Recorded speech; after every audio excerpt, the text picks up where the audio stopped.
Oh, sorry about that, but it's been a minute. So, hello, everyone. Good afternoon.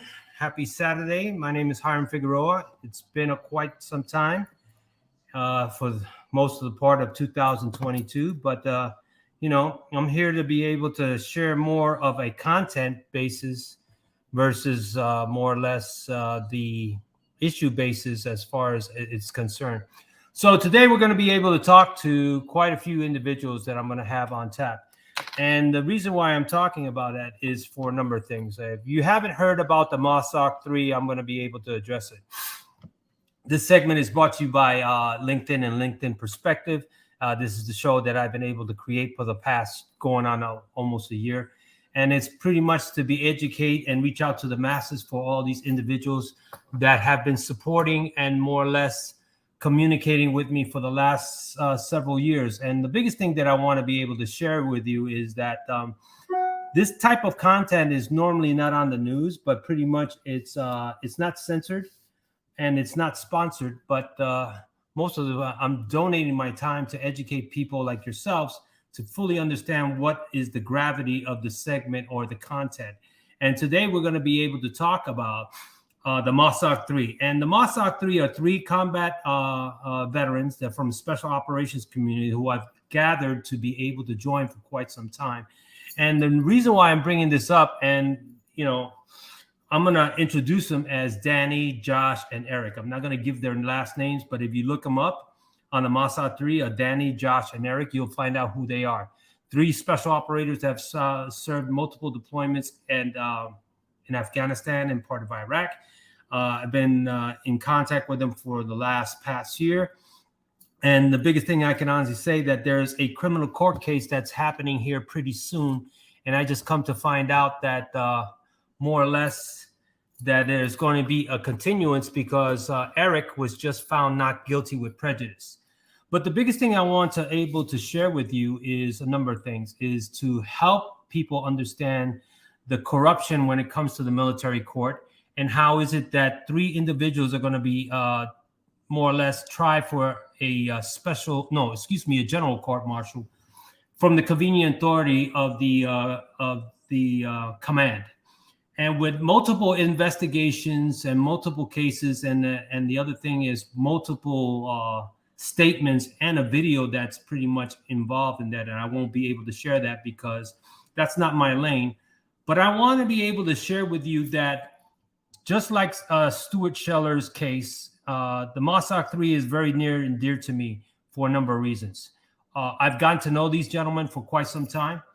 It's important that I come from that environment from a support standpoint, not as an operator, but I've been able to support them for quite some time. And we need to understand that this type of story needs to come out for a number of reasons. There's a truth. So there's, your version, their version, then there's the truth. And the biggest thing is that we have three individuals that are going to be subjected to a general court martial for a number of reasons for involuntary manslaughter. And if you Google Marsoc 3, it's going to be able to tell you what's going on as far as their case is concerned. It's also going to tell you the gravity of everything. They were subjected to be promoted. It's already going 3 years, going on 4 years, and they're still on pretty much on hiatus. So with that further ado, I'm going to introduce my friend right here, Kobe Volke. So Kobe, how you doing, sir? Can you hear me? Kobe, you're muted. Hello, Kobe. Can you hear me? Hiram, I can see you. Can you hear me? I can. Yes, I can. So you're on. So Kobe, I just started, and I want I was sharing the audience with a little bit of insight of what's going on with the Marsoc 3. I want to introduce Kobe Volke, a good friend of mine. We've been able to develop a great relationship. And Kobe, why don't you share a little bit about yourself, and then just you have the floor. So, and I'll be looking at the comments. So go ahead, knock yourself out. Kobe, can you hear me? Hello, Kobe. Hold on just a minute, folks. Apparently he's having some difficulties, so let me get in there. Give me a second. So we have Kobe Volke on the line. You know? Yep, I got it now. Okay, all right. So, Kobe, without further ado, give people an insight of who you are. And, Sure. I've been talking for those. So you have the floor while I look at the comments. Knock yourself out. All right. So I was in the Marine Corps for about 21 years. I retired in 2008. I started as an artillery officer, did a little combat time with Desert Storm, and then later entered the law program and served all my time as a Marine lawyer, as a judge advocate, either prosecuting or defending the entire time. So I stayed in the courtroom the entire time as a lawyer in the Marine Corps. My last tour of duty was the last 5 years. I was known as the Regional Defense Counsel.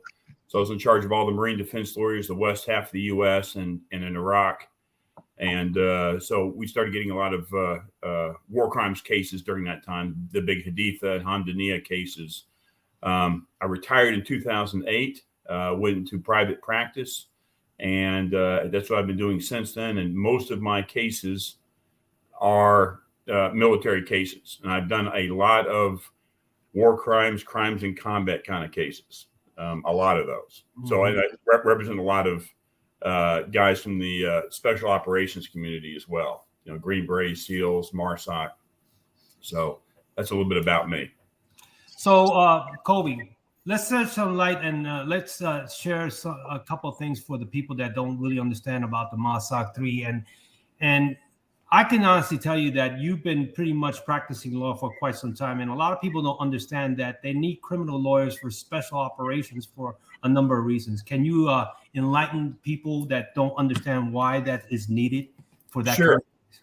Sure, absolutely. And it became even, I think, more needed, back with the invasion of Afghanistan and Iraq War, Operation Iraqi Freedom, Operation Enduring Freedom, and this high op tempo. And, all these operations that we've been conducting, our presence in foreign countries, not just in those countries, but around the world, has created a lot of high visibility kind of things.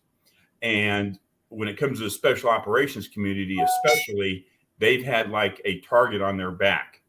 So for the last, I'd say, 5-6 years, when certain things hit the press, all of a sudden the special operations community was a favorite of the media to write about. So whether it was, some kind of crime in combat, something that happens in combat, or any kind of other issue, these are the guys who nobody's really giving them the benefit of the doubt anymore. So if some accusation is made, it's almost like it's an assumption they've done something wrong, and they bring the full weight of the government to bear on these guys. And that's kind of happened over and over again. Sometimes you look at the situation, you'd see it's justified, and sometimes it's certainly not. And for the Marsoc 3, so for Chief Gilmet and Gunnery Sergeants Negron and Dreyer, this is a case that shouldn't be this big. It shouldn't be this popular. It shouldn't be this sensational, I guess. It's not popular, but sensational. But I think given the time we're in and the focus on the special operations community, it kind of kicked this one up a notch. And these guys are now being prosecuted. To me, it's a little bit ridiculous, but the attention it's received has been tremendous. So, Kobe, a lot of people don't really understand, right? I think a classic case we can utilize is safe to say the Eddie Gallagher case. And then people, Eddie Gallagher, who's a Navy SEAL, they were prosecuted for war crimes and things like that. And this is a classic case of what happens with the special operations community in this individuals. But let's shift to the gears, and I, with your permission, I just want you to be able to shed some light, since you are a practicing attorney, and I don't want to jeopardize the case. And I just want to give you the floor to, educate people on this platform, not only on LinkedIn but on Facebook Live, that I've been able to share to, give them an insight from the legal perspective. What's the history, and why is it so important for people to understand the gravity of this case? Sure. Well, first, a little background on the facts of what happened. This all occurred in Erbil, Iraq, which is, we say Iraq, but it's actually Kurdistan. So this is a much more Western-friendly, open society, the Kurds over there. And like lots of parts of the country, we have a presence there. And we had Marsoc was operating there in Erbil, Iraq. Right. And this all happened. It was New Year's Eve, and a bunch of people went out in town. And Chief Gilmet and Gunnery Sergeant Negron and Dreyer, they went out and grabbed some dinner. And after dinner, they stopped by this one bar where there was other people there. Right. So the person in question here, Rich Rodriguez, was a civilian contractor who worked at the camp over there. And he's also a former Green Beret and Special Forces medic. So at the bar, he kind of approached Eric Gilmet and started giving him a hard time for not coming up and recognizing him before. It was kind of an odd thing. Eric had seen him but didn't really know who he was, so he didn't understand why he was upset about this. Another incident a little bit later in the bar where Mr. Rodriguez came up to Eric again, and again was this confrontation. Eric is kind of confused as to why this is a big deal, and Rodriguez gets really upset with him, and you can see him get animated like he's about to attack him, and then the bouncers from the bar grab him and take him outside. And, Mr. Rodriguez was just celebrating. He was drunk, and I think it's kind of typical what you see from drunk folks. So after that incident, after they threw out Mr. Rodriguez, they told our three Marsoc guys, hey, just stay in the bar for another 5 minutes, let them clear out. So they did. And afterwards, they walked out of the bar, and they're walking down the street to their car when Mr. Rodriguez, who was surrounded by a couple other Marines and contractors, starts yelling at him again. Gunnery Sergeant Dreyer walks up to him, and we got all this on video. And you see the video, and you see Mr. Rodriguez getting really angry and animated. It looks like he's about to headbutt Gunnery Sergeant Dreyer. And Gunnery Sergeant Dreyer just kind of pushes him away, and you see his hands down by his side going, come on, man, what's going on? What's the problem? Next thing you know is Mr. Rodriguez just haymaker to the head of the Gunnery Sergeant Dreyer, just one punch, and he punches him again right in the head, and he's about to punch him a third time when Gunnery Sergeant Negron, in defense of Dreyer, steps in and hits him on the side of the head. Right. Mr. Rodriguez falls to the ground. He's out cold. He's been kind of snoring on the scene, and that's really about it. There's no other no other times when Mr. Rodriguez is struck. There's not like a prolonged fight. There's other people around. Chief Gilmet, who's present there, but doesn't really see the strikes by anybody. He's kind of in the back of people. The only thing he sees is there's a guy on the ground. So Chief Gilmet, being a special operations independent duty corpsman, immediately goes to Mr. Rodriguez and starts to assess him and says, hey, we got to get him out of the street. So they take him, and nobody else will move him. So Dreyer and Gilmet and Negron, and when one other pick him up and take him to their truck, they drive him back to the camp. They take him to Mr. Rodriguez's chew, put him in his own bed, and now they watch him and evaluate him. And Chief Gilmet has someone get his medical bag, and he's got a little cut on the back of his head, and he puts some Dermabond on that cut, and he fully evaluates him, looks at his pupils and his breathing, and checks everything. And so for the next about 4 or 5 hours, Chief Gilmet is continuing to monitor Mr. Rodriguez to make sure everything's okay. And what he's doing is he's looking to see if there's any indications of any serious injuries.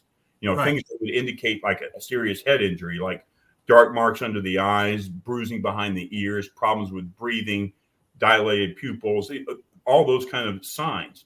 And there's not. And Mr. Rodriguez is moving on his own. He's making some groaning sounds, and all accounts, it just looked like a drunk person who was passed out. Something that I think we who spent some time in the military had seen plenty of times, right? Yeah, correct. It's a major hangover recoveries. Yeah, I mean, we've also had, for me, I've seen fellow Marines pass out and, that don't really revive. And so that's not that uncommon, but there's still a threat there. The threat is you don't want somebody to throw up, aspirate, and choke on your own vomit. So that's one of the things that Gilmet was doing, is making sure that he stayed in that recovery position, laying on his side, so that wouldn't happen. After a long period of time, he tells there's another civilian contractor who was there, who they kind of got to open up the trailer and to watch me. He says, "Look, I'm going to go back to sleep. If any issues, just keep an eye on him, make sure he stays on his side. I'm going to get some sleep. Come get me if you need anything." Right. About an hour later, Chief Gilmet's woken up by this one other contractor, said there's something wrong, and Chief runs over there. As soon as he walks into his trailer, Mr. Rodriguez is blue. Wow. And so he immediately says, "Go get help, go get a vehicle," and he runs in there to attend to him. And he checks his mouth, and there's vomitus in his mouth. So it's obvious his worst fears have come true, which is he's vomited in his mouth, and somebody wasn't watching him and keeping him on his side. So they bring a vehicle, they load him into the back of this small pickup, and they drive him down this kind of bumpy road, take him to the ER, where his vitals are restored, but ultimately he doesn't regain consciousness, and after a medevac to somewhere else, he dies. So what they did was they charged both Gunnery Sergeant Dreyer and Gunnery Sergeant Negron with manslaughter for this fight, that saying that is what killed Mr. Rodriguez. And they charged all three of them with manslaughter for failing to take him to the hospital sooner intentionally. And they also charged them, and this is the one that is the biggest joke, and it's the one that makes me the most angry. They've charged all three with obstruction of justice, because what they're alleging is that they didn't take him to the hospital because they were going to get afraid of being caught for being out past curfew, which is kind of a ridiculous notion. We went to the Article 32 pretrial hearing, and the preliminary hearing officer found no evidence of this whatsoever and recommended that the charge be dismissed. But under the new rules we have in the military, something that's been changed a few years ago, they can ignore the preliminary hearing officer who hears the evidence, and they did, and they referred that charge anyway. So that's kind of the factual setting behind this. And there was a lot of publicity when it first happened. And again, given the background, the attention on the special operations community, this thing kind of blew up. And, it's like mountain out of a molehill. This is a tragic loss of life, Mr. Rodriguez. I mean, he wasn't an evil person in any way. From all accounts, he was a great guy. It's really the story of a drunk guy who got into a fight, hit somebody, and this is what happened. It's just kind of a tragic result. So, Kobe, I want to thank you. I'm going to introduce a good friend of mine, and a good friend of mine is Fred G. And Fred, I know you are, I appreciate you showing yourself. Fred, properly introduce yourself and give a little bit of background of who you are, okay? If you don't mind. Sure. My name is Fred Galvin, and I was the company commander for the Marines' initial special operations company that deployed to Afghanistan, and a different case, but had some similarities that happened to us. Some of these similarities were we were attacked by Taliban in Afghanistan, hit us with a suicide bomb, shot at us on multiple sides of the road from sniper position, trapped us dragging a vehicle across this road.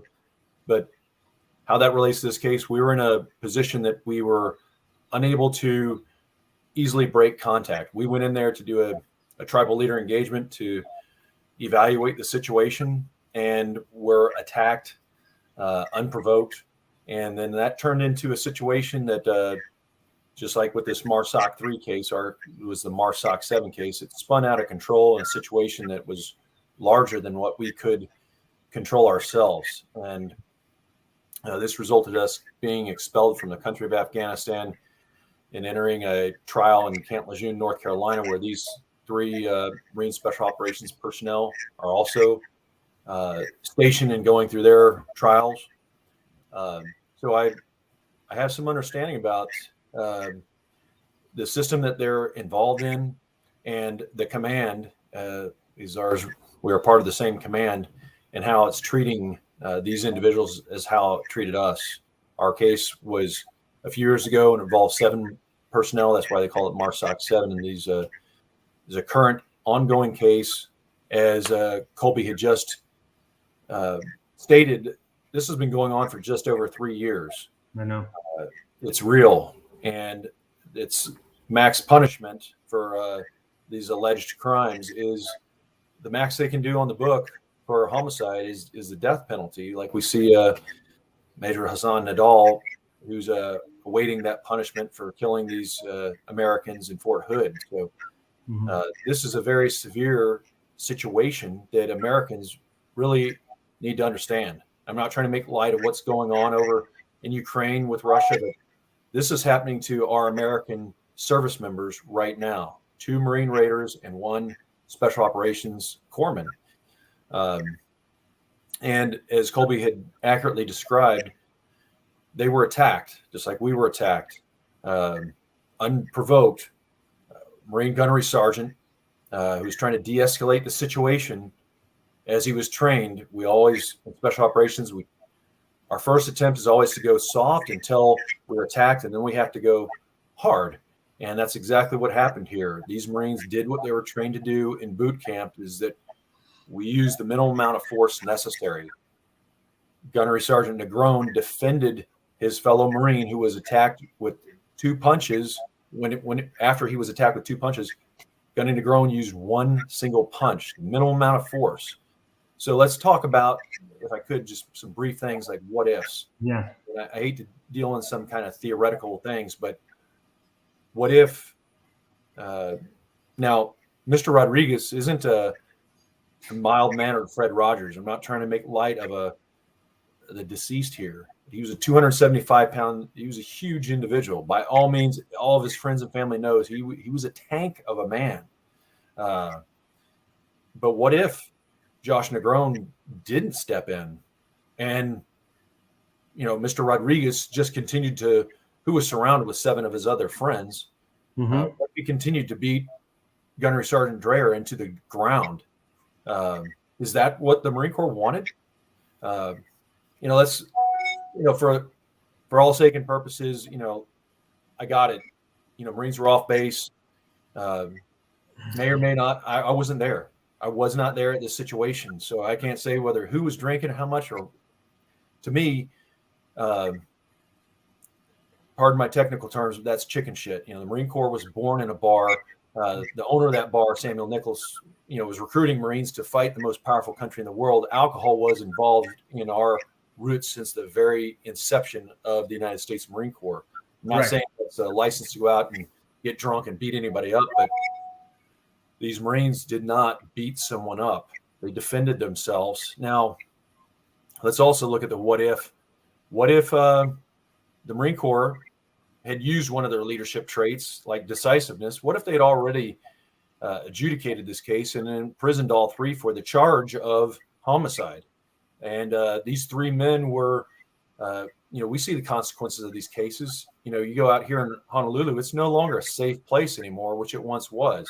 We thrive on tourism. That's a big moneymaker, but it's turning into a situation, and there's consequences with this decision, that if people can get away with assault, people who can instantaneously overpower you with whether it's their own fists, a weapon, if they know they can this is spreading across America. This is something Americans need to pay attention to, because we are about ready to lose more of our freedoms, our ability to live in a peaceful society if someone can just come up to you who's drunk and bigger than you and legally get away with beating you into the ground, or if you're prosecuted for defending yourself and you're in prison for it. What signal does that send to those that are physically stronger than you that, hey, better not even defend yourself, or the consequences is you could go to jail. Now, as Colby had mentioned, in reconnaissance, we report on what happened, what's on the battlefield, and what is not there also.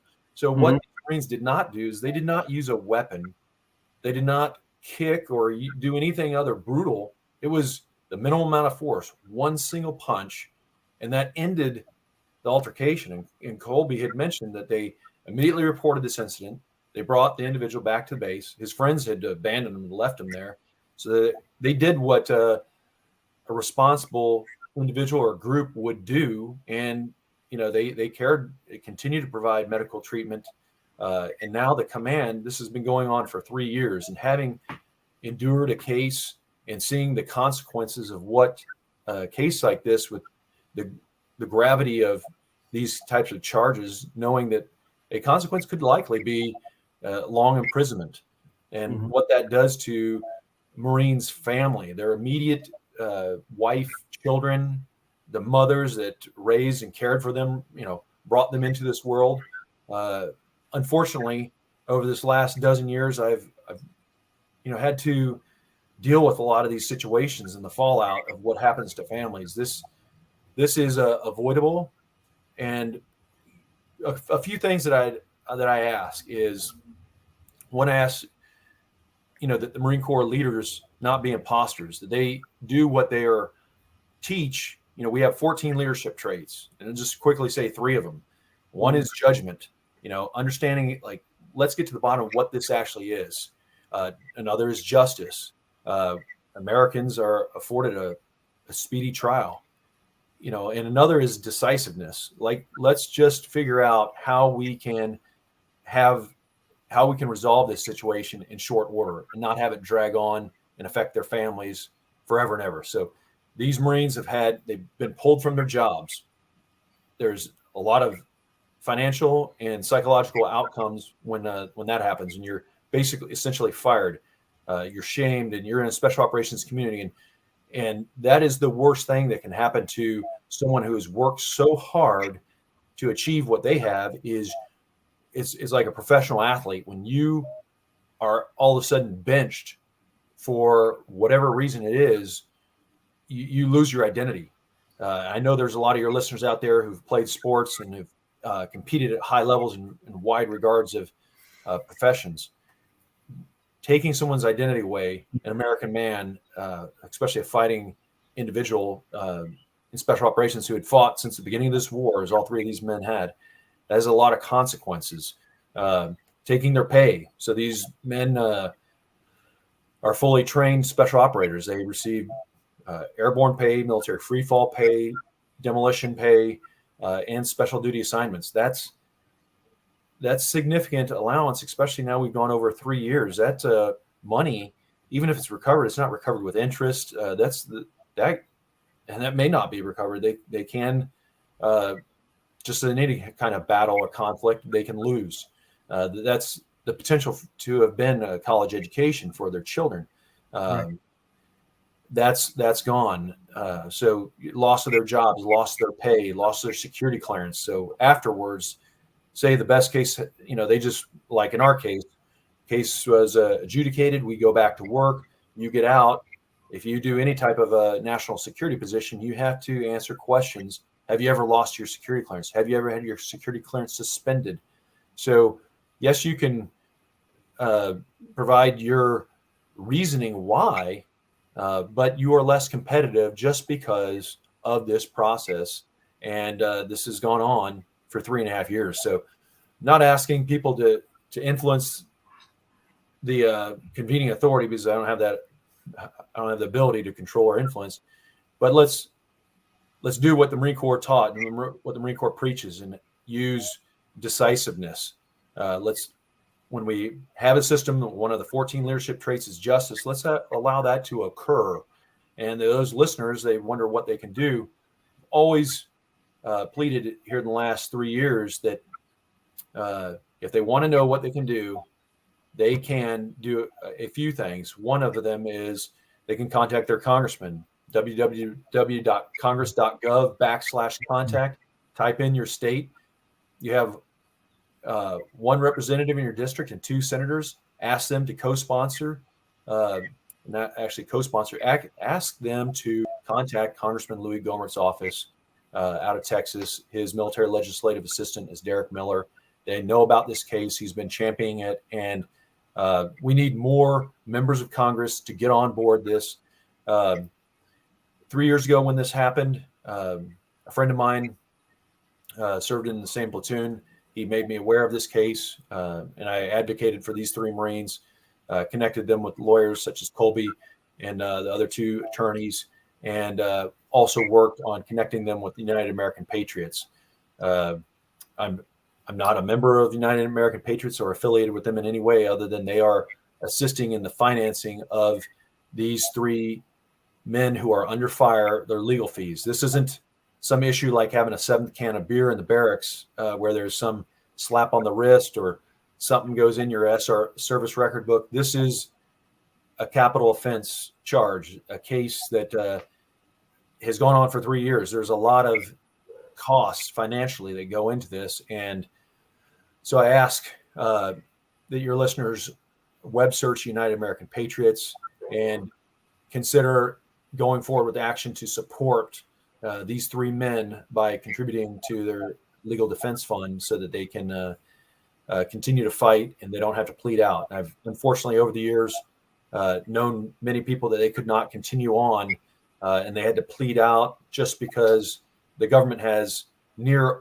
unlimited resources and will continue. As Colby had just mentioned, we here just recently we thought we had reached a great decision with a dismissal with prejudice, and then the government files to come back and file an appeal to continue this case. And I'll let Colby talk a little bit about that and where currently this case legally is at. Go ahead, Colby. Go ahead. You got the floor. Sure. So, this Eric's case was just recently dismissed last week by the judge, and it's a result of UCI, unlawful command influence. Now, unlawful command influence is somebody in the court-martial process being wrongfully influenced. It could be a witness or it could be a commander telling everybody that these guys are guilty. It can happen in a lot of different ways. And as Fred knows and has seen, the bigger the cases are, the more this influence pops up. Even if you can't prove it, it is there.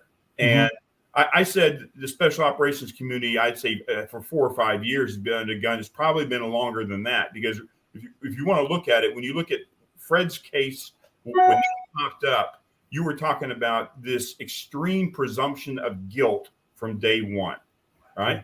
And there is no greater betrayal of you're being accused of something and you've been fighting for your country for so many years. You've given up so many guys like Fred have given up so much over the years. And then as soon as somebody accuses of something, they turn their back on you. And it's one of the greatest betrayals, and it's heartbreaking, right? And I know that Danny, Eric, and Josh have felt the same thing. And one of the reasons I do these kinds of cases is because I see that kind of betrayal, and it really makes me angry. And like, somebody's got to look out for these guys. So absolutely, this unlawful command influence is an undercurrent in all of these cases, these Marsoc cases, Fred's case, and a lot of these other big cases. Now, in our case, there's been an undercurrent of unlawful command influence in different ways. There's been there was a motion filed. I think Josh's attorney filed it about a witness who is going to be a witness, and now all of a sudden he's not. But it's very difficult to prove those kind of things. There were rumors of attempts to do court stacking in the case, and we never could get anybody to go on the record to say, yeah, I heard it. But there was talk about when they assign members as jury members for the case, that they're going to be hand selected for a certain reason and stacked. We never found any strong evidence backing that up. But I got to tell you, if you're Eric or Josh or Danny, and you hear this rumor, it's got to make you a little nervous that you're not going to get a fair trial. Yeah. So what happened in this case with the unlawful command influence, this was a senior lawyer from headquarters Marine Corps. He's the one who's in charge of the assignment for all Marine lawyers in the Marine Corps. So you're waiting for your next job. You want the next job that either something's going to be enjoyable, it's going to help you get promoted. This is the guy who makes those decisions. And he came down to Camp Lejeune, and he was talking to the group of Marine Defense Council there, when one of the defense counsel there, Captain Matt Thomas, who was my co-counsel, he was Eric's requested military lawyer, asked a simple question on a different topic. And this Colonel Shaw's response to him was very threatening. He was telling him, you're not protected. I know who you are. I know what cases you're on, and you're not protected. And people are going to remember what you did, And when you go up for promotion, there are going to be lawyers sitting on that board that know what you did. So here is Matt Thomas, who's asking a question about something completely different, a very good kind of innocent question. And all of a sudden, here comes Shaw saying, the translation is, I know who you are. I know you're on Chief Gilmette's case, and we don't like it. And people are going to remember when you're up for promotion. So this, and then he also made this point to say, and let me tell you a story. There was defense lawyers in the Haditha cases who stayed in the defense 4 to 5 years, and they didn't get promoted. I mean, that was a further warning. The English translation to this kind of cryptic warning was there was only one defense counsel during the Haditha cases that stayed in defense for 4 to 5 years and was defending those guys, and you're talking to him right here. And Shaw knew that because he was at Camp Pendleton at the same time.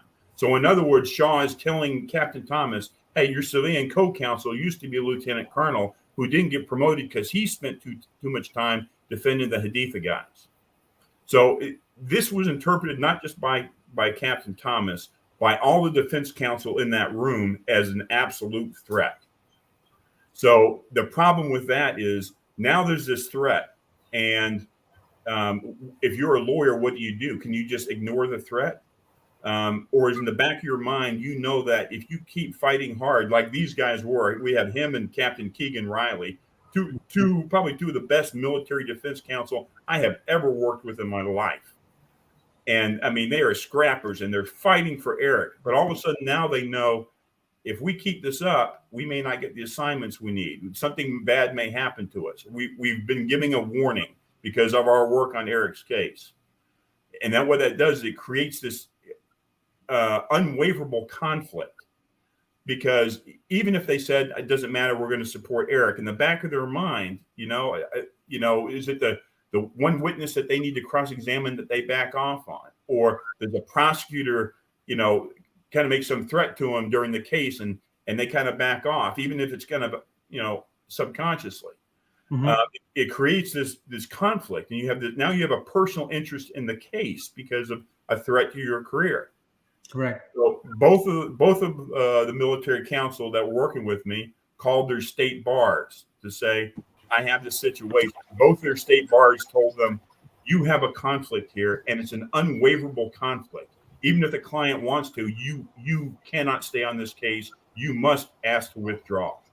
And you look at it from Eric's perspective. Eric doesn't want lawyers that are being pressured. He wants people that are going to fight for him. And Eric loves these guys. And when we were in the first motion hearing, the judge is asking Eric, who do you want to represent you? And what he tells the judge is, I want Captain Thomas and Captain Riley of 3 weeks ago before they were threatened. That's who I want. Mm-hmm. Unfortunately, he can't get that. So as a result, both Captain Riley and Captain Thomas were removed from the case as counsel because of this unlawful influence by this senior Marine lawyer. And that's bad enough. But even more disturbing than that was what happened, because we get notice and we file this motion to dismiss based on unlawful command influence. Josh and Danny's lawyers do the same thing. What was more disturbing than what Colonel Shaw did was the investigation that was conducted afterwards. A complete whitewash investigation where the prosecutors are talking to this supposed independent investigator who used to work in the same office as Shaw, right? Right. And that headquarters Marine Corps cell where Shaw works, how they were all working together to fight this motion and keep information from us. And so this investigation was done. It's a complete whitewash of an investigation. It finds that, Colonel Shaw said these things, but there's really nothing wrong with it. I mean, you would expect, I didn't expect them to come out and say, we need to prosecute or punish Shaw. I mean, that's too much to ask. But to say that it's not even misconduct or even substandard performance to do this is shocking. And in the opinion, he also discounts the 8-9 Marine Corps officers who were present in that room who gave sworn affidavits as to what they heard, saying they're just defense counsel. We got to ignore it. I mean, it was shocking. And I think what's even more shocking is that the investigator that they appointed, the one who used to work in the same office of Shaw, is a sitting on the Navy Marine Corps Court of Criminal Appeals as an appellate judge, this Marine colonel. I mean, it's this incestuous investigation done to beat just emotion, and it's completely bastardized and it's completely whitewashed. And I mean, it's absolutely disgraceful. So fortunately, as we go through this, the military judge saw it for what it's worth. Because when they're providing all this information to the judge to fight our motion, they get statements from Colonel Shaw himself, right? Statements that would help their prosecution motion. Yet Colonel Shaw, in the first statement he gives, he writes this big statement, and at all information that helps the prosecutors. And at the end of it, he says, "But I invoke my right to remain silent." So we can't talk to him. We can't call him as a witness for the hearing. The court can't call him. But yet they want us, the prosecutors want everybody to use all this other information. Now, that became even more problematic when we discovered that in that first statement, Colonel Shaw said, "I don't even know Captain Thomas," right? And he puts this in this supposed statement, right? We find out that very morning, hours before that meeting where he said those things, he was texting one of his subordinates, a major, asking specifically about Captain Thomas. I'm asking you about Captain Matt Thomas and about his next assignment. So to say he doesn't know who Captain Thomas is an absolute lie. A lie given to the prosecutors to fight this motion. Now, when we get a hold of these text messages that show it's a lie, what do you think they do? Shaw writes another statement trying to explain that away, and again invoking his right. And yet the government is using these two statements to try to fight it. It's kind of like they're all in bed together, and then they won't give us any of the information that they're basing it on. We try to interview all these different witnesses, and a lot of them won't talk. They'll give it the prosecutors information, but they won't talk to us. They won't provide us documents. They won't provide us the email contacts to show all this stuff happened. So I think that also played a big decision in the judge's, a big factor in the judge's decision to dismiss this case against Eric. So the prosecutors have given their notice of intent to appeal the judge's ruling, which they can do. It's called an Article 62 appeal. Right. So if accepted, the next step is it would go up to be heard in the appellate court. The next court normally would be the Navy Marine Corps Court of Criminal Appeals. I don't know if that's going to happen or not, since one of the judges on that court is the guy who did this whitewash investigation. So I don't know how that's going to play out.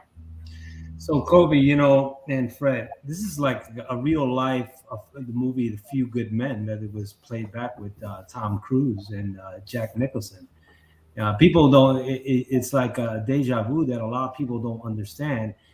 But before I go to you, Fred, can you share, Kobe, the difference between the federal court system and the regular court system? A lot of civilians don't really understand when it's an involuntary manslaughter that doesn't last to the case. And once you answer that, and I'll give it back to Fred. Can you unpack that there? Sure. And if you look at the different criminal justice systems, you get the state criminal justice systems, you got the civilian federal criminal system, and you got the military justice system. The state criminal justice system is much different from the military system. The military system is more similar to the federal civilian criminal justice system, like with the U.S. attorneys and Department of Justice. We have the same rules of evidence, but the procedures are completely different. So we don't have U.S. attorneys and we don't have district attorneys. Instead, we have convening authorities. And that's the name for the general who kind of owns the case. And he's the one who decides if a case is going to go forward at trial. So in this case, it's the commanding general for Marsoc is the convening authority. He's the one who would decide that this would go forward to trial. He's also the one who picks the jury, which is a little bit disturbing. That's our system. Now, if you found out either in the federal criminal system or state criminal system where the DA or a U.S. attorney got to pick the jury members, you'd have riots in the street. But that's the system we have. So that's good. And, Fred, the last thing I'll say before we turn over to Fred is if people are listening to this are shocked by it, well, let's put it this way. I think it is shocking. It's upsetting. It's demoralizing that we have a system that, we fight to uphold the rights, including the rights of our own guys to have a fair process. And then we see things like this happen. So it is disappointing. It's demoralizing. Is it surprising? And I think Fred might agree with me. Unfortunately, in big cases like this, it's all too common. So when Fred heard it, he was probably, I'm going to go on a limb here, Fred, you can agree or disagree that he was upset by hearing it. He was disappointed, but he was not surprised. Go ahead, Fred. You got the floor. Correct on all three of those, Colby. And, when you get wire brushed in a case like this and you see the same weapon that was used against you being aimed at, the backs of these good men, there's a problem. Colby mentioned a couple times it's the U.S. Navy and Marine Corps Court of Appeals. Let me explain something that was factually adjudicated there that, and I'll connect a couple other data points as well. So the former Commandant of the Marine Corps, General Amos, was directly involved, decided on his own to get directly involved in one of these cases. And as Colby had just mentioned, the convening authority in a case involving some Marine snipers from 3rd Battalion, 2nd Marines out of Camp Lejeune was then at that time Lieutenant General Waldhauser, very honorable man. And General Waldhauser had the courage, which I'm requesting these other Marine officers right now to demonstrate the same type of courage. And General Waldhauser wrote a sworn statement stating that he received, the unlawful command influence, the order from the Commandant of the Marine Corps that he wanted these Marine snipers crushed. These are the Marine snipers that urinate on the bodies of the dead Taliban. So we have a problem because the Commandant of the Marine Corps in 2017 was indicted and found guilty of unlawful command influence in that case. So here a court of law in the United States found, and this isn't some fresh-faced recruit, we're talking the Commandant of the Marine Corps, the senior Marine Corps officer, using this type of, this is a mob boss mentality. And when you're in an organization like the Marine Corps Special Operations Command, the convening authority, this is a closed loop. So you don't have Marines impartial from 10th Typewriter Battalion forming the jury. To go along, the jury is composed, unlike courts in the civilian world, that don't have the same kind of influence. But the convening authority, if he wants it to go one way, like General Waldhauser, General Waldhauser is getting this pressure from the Commandant of the Marine Corps. Well, this jury in the case with this Marsoc 3 comes from the Marine Special Operations Command. So the closed loop, these guys are no longer in any other locations. They're pulling the final elements, echelons of the unit out of Camp Pendleton in California and put them all in Stone Bay and in Camp Lejeune, North Carolina. So if they want another promotion, a good future assignment, retention in the service, if they want to make it a career to their 20, well, there's incentives. And that carrot is very evident, especially when you see it used like in this case. I will explain a few things from my case, and this is a totally unrelated case. Hey, Fred? Yes. Go ahead. I just want to clarify one thing you said. I agree with everything you said, except you mentioned when General Amos was found guilty of unlawful command influence. I just want to clarify this. The judge found unlawful command influence, but nothing happened to General Amos. As a matter of fact, we have an article in the UCMJ that is specifically for if someone commits unlawful command influence, right? That they can be prosecuted for it.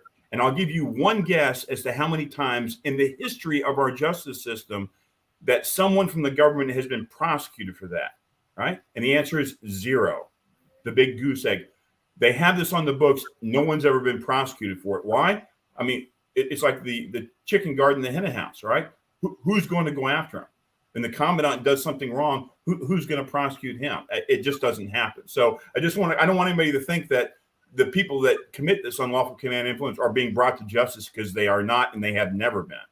Right. So sorry to interrupt, Fred. Go ahead. No, and I appreciate that clarification, because it just shows that this type of self-righteous mindset, the two-tiered justice system of, what's good for thee is not good for me, and the different spanks for different ranks. Here you're holding guys who were attacked and defending his fellow guy, his mate that was literally getting, punched by a 275-pound trained killer, and, uses the minimal amount of force. And now we're going to allow this case to go on for 3 years. Let's charge him with a capital offense.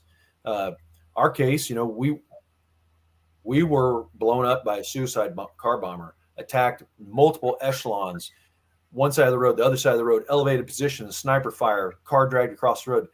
This whole thing spun in the information warfare. And they said that we were drunk, that we got out of our vehicles, that we went door to door. That's what the local Taliban leaders were saying, and our leaders bought it. Actually, there was the Army colonel at the time, the battle space owner, Colonel John Nicholson. Later, and this is how a lot of people get promoted. It goes back to the times of Christ. You throw somebody under the bus, make them look terrible, and you get promoted. And unfortunately, that type of cowardice is still going on. And that's how guys get promoted. You saw Colonel John Nicholson. He retired as a 4-star general. And he made a televised statement to the Pentagon press corps in May of 2007, stating that, this was a terrible, terrible mistake. This was a stain on our honor. And at the end of his statement, he's talking to the Pentagon press corps. He says, we are facilitating an ongoing NCIS, Naval Criminal Investigative Service, criminal investigation right now. So he just got done condemning us publicly. And that's how these people get promoted. It's not on their merit. It's not on winning a war. Matter of fact, if you go out there on the battlefield and fight your way out of a complex ambush, one that only one Marine was wounded in, and returned back with all your men and all your equipment, we got slapped with these false allegations of mass homicide, and the people that accuse us get promoted. So I've endured this professional destruction, and it didn't just go on while we were in the service, which we were exonerated of, and that's a whole nother story. But this is repetitive, and in our case, as Colby had mentioned in this ongoing case where you have this unlawful command influence with Colonel Shaw. In our case, the prosecution and defense, they realize what different witnesses are going to say before they ever take the stand. Yes. And in our case, in those 3.5 weeks in court, every time that we had a witness that was going to provide exculpatory testimony, they would go to closed session, and we could not stop this. The colonel decided, okay, we're going to closed session. They would move all the media members not out in the lobby. They put them 2 buildings over on the 2nd floor on top of this Andy's Steakhouse. And we did, although the jury understood, I call it jury, the military calls it a panel members, but yeah, the jury understood what happened, and they made the proper decision at the end of the day. But publicly, in the media's eyes and the eyes of the whole international media of the world, we look like mass murderers. And the Marine Corps did not ever use any legal terms such as innocent or not guilty or dismissed. They waited till 4 months later, and on the eve of a 4-day weekend on Memorial Day, they put out some weak words, said that we acted appropriately. And some people say, well, this was because it wasn't a court martial, it was a court of inquiry, a unique thing. And I go back to another case that Colby is familiar with when we're talking about the Marines from Haditha in Iraq. And one of them went to an Article 32 hearing, this case involving a young Marine, Lance Corporal Sherratt. And the convening authority was General Mattis at the time. And he wrote a letter. This wasn't in a court martial. He said, in my eyes and the eyes of the law, you are innocent. And so these guys try to conveniently use different examples and cherry pick. And but the bottom line is we do not have leaders that are acting on the leadership traits that are taught in boot camp. from recruit training. When you stand on the yellow footprints, you're told justice, decisiveness. I mean, why are we at 3 years and these guys, don't have the pay that they've earned, they deserve? Two of these a Marine and the Chief Eric Gilmet were selected for promotion to E8. I think most people realize all across the world that, if you had a promotion withheld, just that alone for 3 years, how demoralizing that is to a member of the military, their families, that somebody's now promoted above them and, they're sitting here in this limbo. And the whole what if, or why is this such a big deal, is when you add up all the active duty, reservist, contractors, civilian employees, this is the largest by number of employer in the United States of America. Until just recently, if you added up Amazon and Walmart together, it didn't come close. And now it's just a little. So this affects more people and their families than any other employer in the United States. But the issue is Amazon can't put you on bread and water, and Walmart can't sentence you to death. The military, it's on the books, they can, and they have. And in this case, hopefully they will not.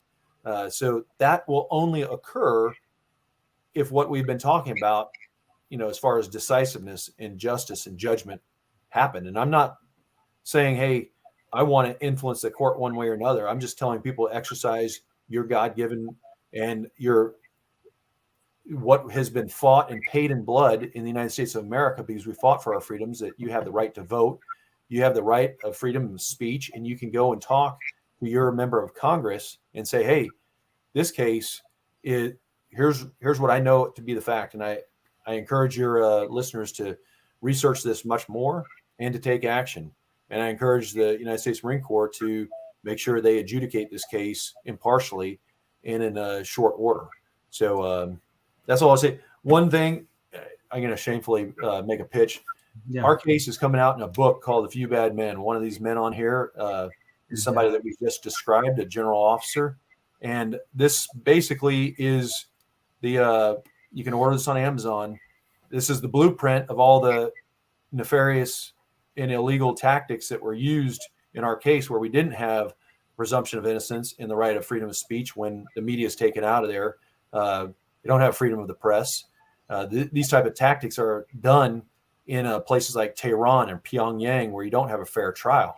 But the book's A Few Bad Men. They can order it on Amazon right now. They will not be charged until it ships, but they can reserve their copy. The reason I mentioned this is, like I just said, there is this type of heinous criminalizing men for defending themselves. It has consequences, and those consequences are, if you cannot defend yourself when you're attacked, especially if you're a military member, the signals that sends is what purpose do we even have for a national defense if you're conditioning and training these people that they'll be punished if they defend themselves? There are standing rules of engagement in Iraq at that time that if a member of your organization is attacked and you do not defend them, you will be prosecuted. And those were read to us all before we ever left the wire.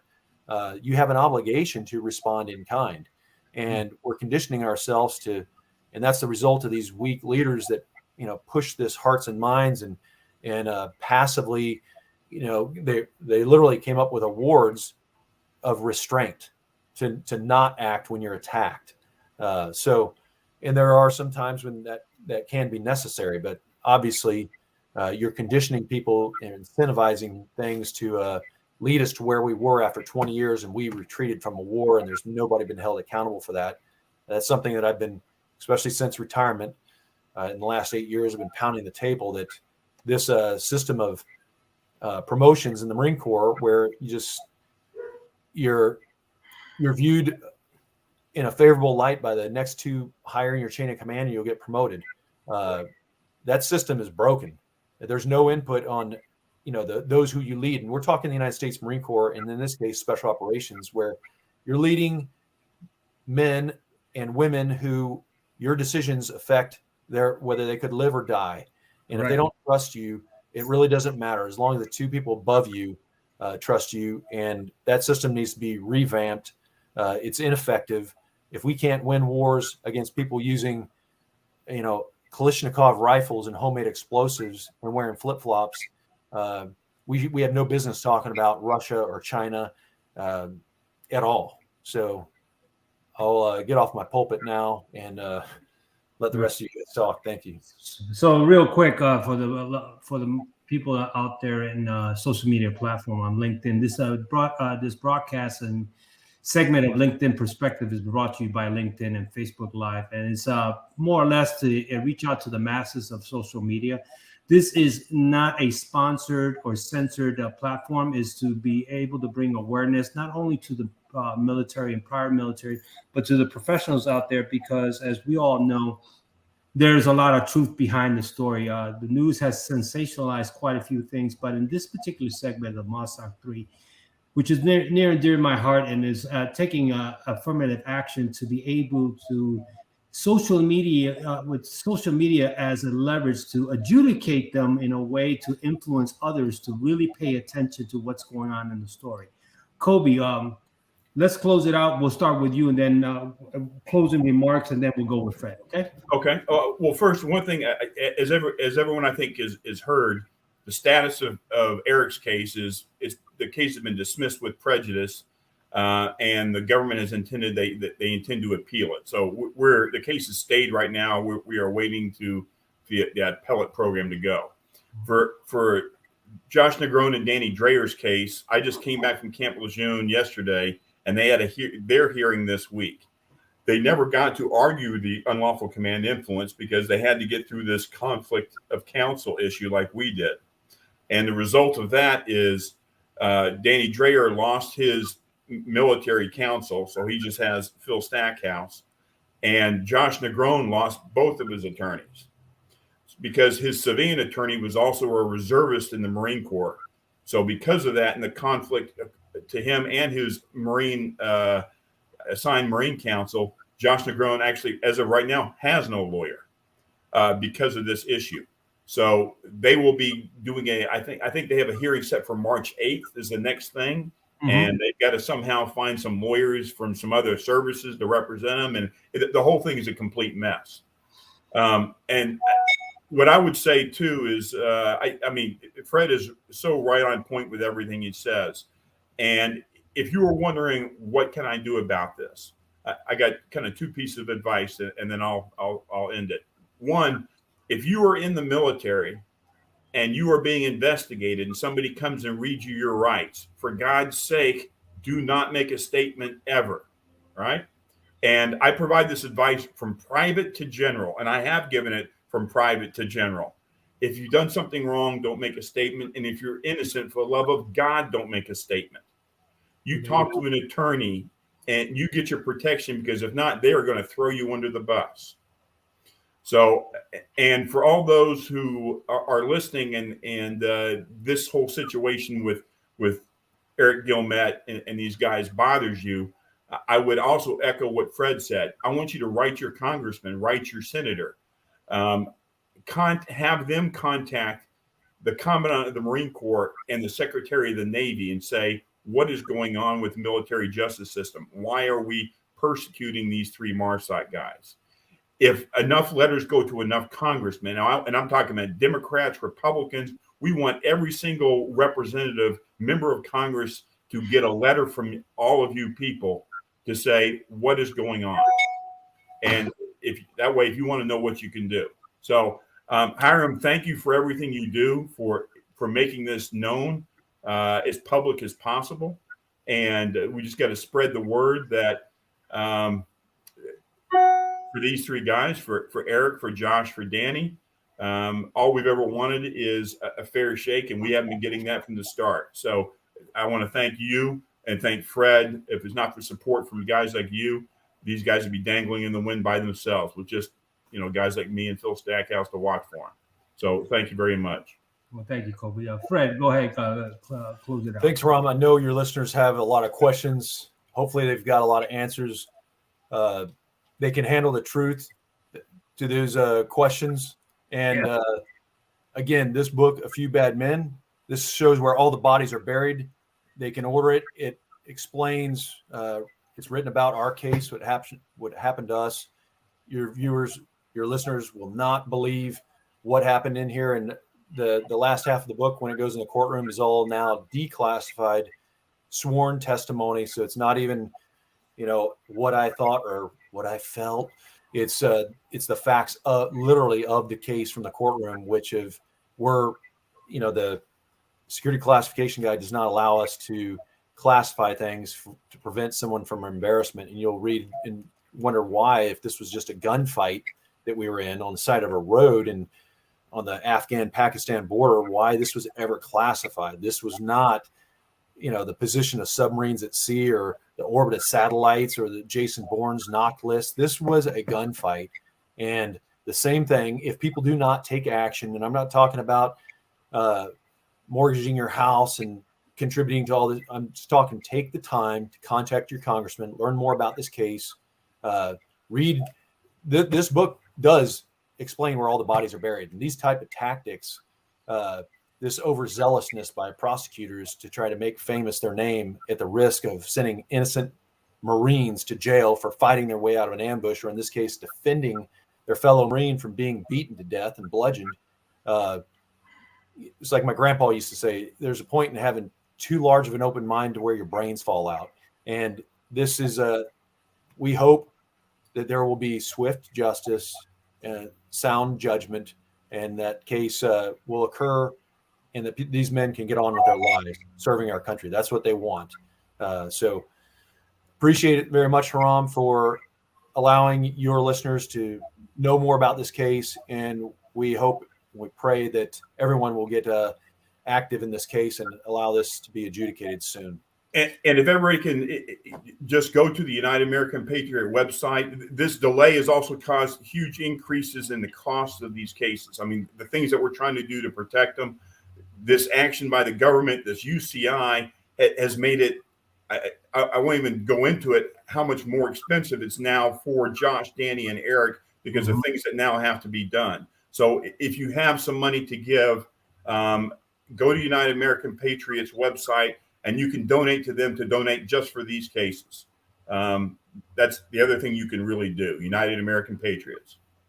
Gentlemen, I've gotten to know you guys, especially Kobe, in the last couple of days. Fred, we've been talking, and, to your point, they're not my listeners, they're our listeners. I've been able to facilitate and leverage this because we're all in this together.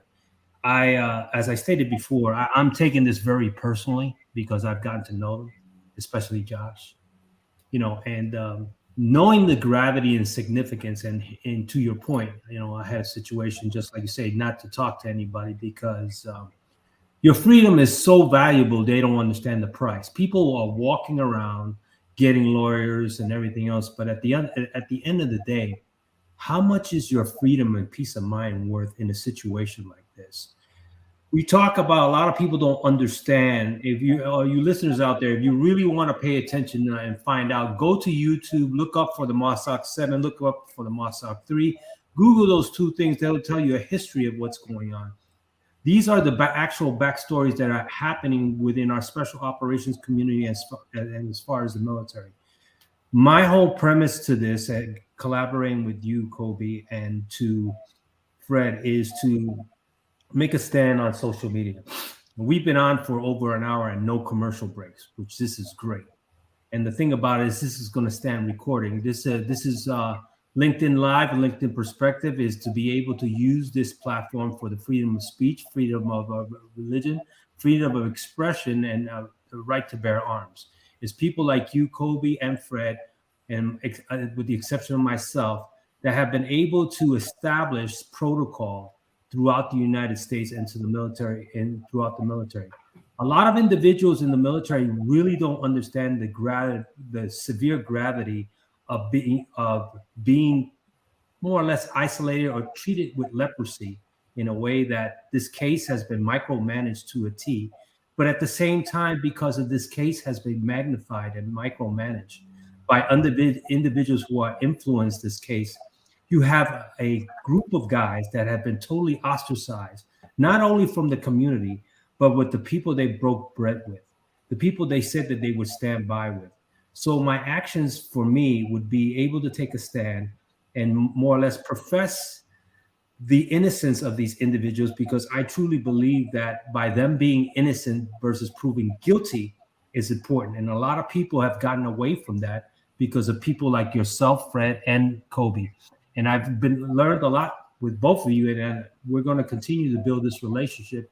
As I share this with the closing comments of LinkedIn Perspective through the special operations community, I implore with you that, you know, we all are in this together. There's no sense to be treating your own kind with leprosy, because this can happen to you.